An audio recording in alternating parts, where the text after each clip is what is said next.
Sotib olingan ChatGPT akkauntga kirishni o'rgataman.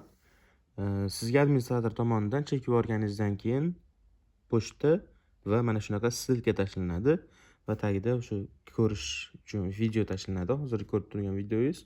Demak, kirish uchun nima qilamiz? Birinchi o'rinda ChatGPT ilovasiga kiramiz. ChatGPT ilovasida mana shu burchagida shu tugmani bosamiz, yonidagi panelimiz ochiladi.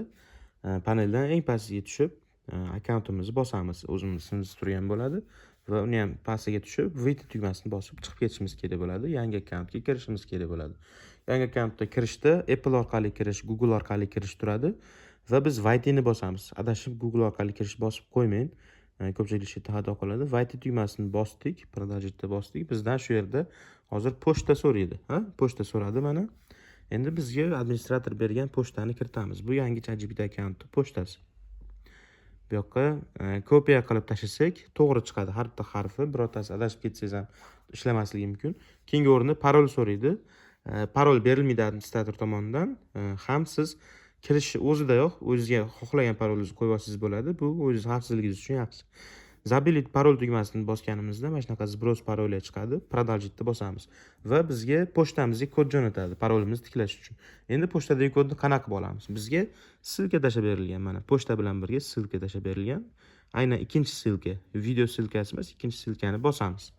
Bosganimizda mana pochtani ochib beryapti bizda. Eng oxirgi kelgan xabarni bosib, bu yoqdan shu kodni kiritamiz. 089049 ekan. Xo'p, 089049 tasdiqlash kodini kiritamiz. Shunda bizga yangi parol qo'yish chiqadi.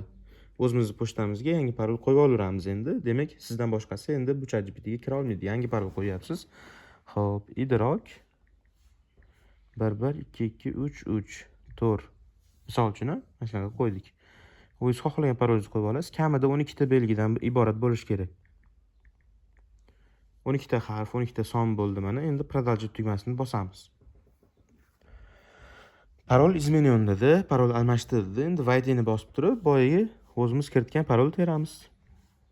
112233 продолжitda bosamiz.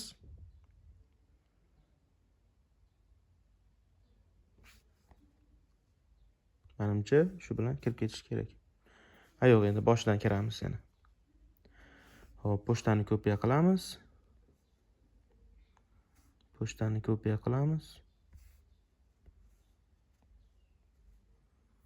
Parol so'raydi, parol kiritamiz. Idrok 112233 Endi yana pochtaga kod boradi. Kirishimiz uchun duo etapnisi bo'ladi buni. Va mana bizda yana bitta oxirgi kod kelgan. Shuni bosib, shu kodni kiritib olamiz. 650707 650707 продолжitda bosamiz va bizni yangi akkauntimizga kirdi. Ozgina загрузка bo'ladi shunaqa.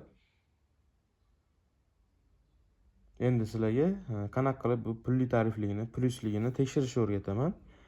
Buning uchun yana o'sha tepadagi burchakdagi tugmani bosamiz. Yonimizdagi menyu ochiladi. Bu menyudan yana pastdagi profilga bosamiz. Profilga bosganimizda profilimiz ma'lumotlari chiqib keladi. Bu yoqda elektron pochtamiz va mana podpiskasi ChatGPT plusligi chiqib keladi. Bemalol bir oy ishlatishingiz mumkin. Yana qanaqadir savollar bo'lsa, administratorga murojaat qilsangiz bo'ladi.